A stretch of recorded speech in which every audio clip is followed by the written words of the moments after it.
সমিতির সভাপতি সম্পাদক সহ অনেক নেতৃবৃন্দ বিভিন্ন নেতৃবৃন্দ উপস্থিত হয়েছেন। পাগলা বাজার ব্যবসায়ীরা, বউবাজার আমার মুরব্বীরা উপস্থিত হয়েছেন। বিভিন্ন জায়গা থেকে আমার নেতৃবৃন্দ উপস্থিত হয়েছেন। বাংলাদেশ আন্তর্জাতিক ট্রাক চালক ইউনিয়নের দপ্তর সম্পাদক উপস্থিত আছেন, বরং রুল ভাই সহ অনেক নেতৃবৃন্দ এখন উপস্থিত। শিবু ভাই আছেন, আমার ঢাকা মহানগর ছাত্র দলের পূর্বে যুগ্ম সম্পাদক আছেন ইলিয়াস, আমার চাচা নুর ইসলাম কাকা সহ আরেক ভাই আছেন, অনেক নেতৃবৃন্দ আছেন। আমি নাম বলতে পারিনি। আমাদের কষ্টজীবী দল নারায়ণগঞ্জ জেলার সাধারণ সম্পাদক ইমরান ভাই, মহানগরের সভাপতি আছেন শালম ভাই, অনেক নেতৃবৃন্দ আছে। আমি নাম বলতে অনেক, এবং মধুপুর ইউনিয়নের সভাপতি ইদ্রিস আলী মোনা সহ অনেক নেতৃবৃন্দ। সংগ্রামী উপস্থিতি ভাই ও বোনেরা, আসসালামু আলাইকুম। আমি সর্বপ্রথম পাগলা বাজার ব্যবসায়ী সমিতির ক্রীড়া সাংস্কৃতিক সম্পাদক নির্বাচিত হই অনেক ভোটের ব্যবধানে, আপনারা জানেন।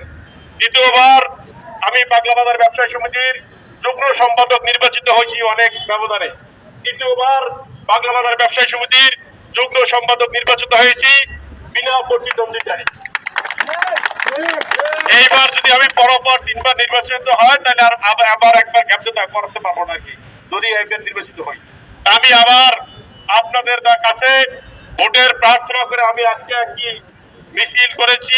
আমি কোনো বাজারে মার্কেটের ভিতরে ঢুকি নাই, শুধু রাজপথে কাদার ভিতরে আমার নেতৃত্ব নিয়ে আমি আমার লোক সমর্থন দিয়ে কাদা ভেঙে বৃষ্টি ভেঙে যারা উপস্থিত হয়েছেন, আমি আমার পক্ষ থেকে, আমি আমাদের পরিবারের পক্ষ থেকে কৃতজ্ঞতা, ধন্যবাদ এবং অভিনন্দন জানাচ্ছি যে আমাকে কষ্ট করে আপনারা যে সময়টা দিয়েছেন, সেজন্য আমি ধন্যবাদ জানাচ্ছি আপনাদেরকে। আমি বিশ্বাস করি, আমি আশাবাদী মানুষ। আমি আশা করি এই আপনারা যে আজকে কষ্ট করছেন 15 তারিখে, ইনশাআল্লাহ এই কষ্ট বিফলে যাবে না ইনশাআল্লাহ। পাগলা বাজারের ব্যবসায়ীদের পাশে আমি ছিলাম, ন্যায় বিচার করার চেষ্টা করেছি। কোন সময় কোন জায়গা থেকে আমি বদনামের কোনো কাজ করি নাই।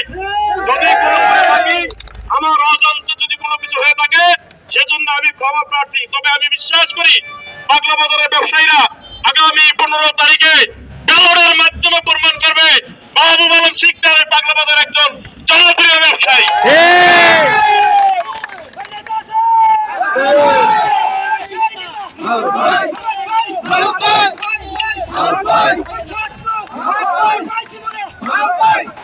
ইনশাআল্লাহ আপনাদের কষ্ট ইনশাআল্লাহ বিফলে যাবে না।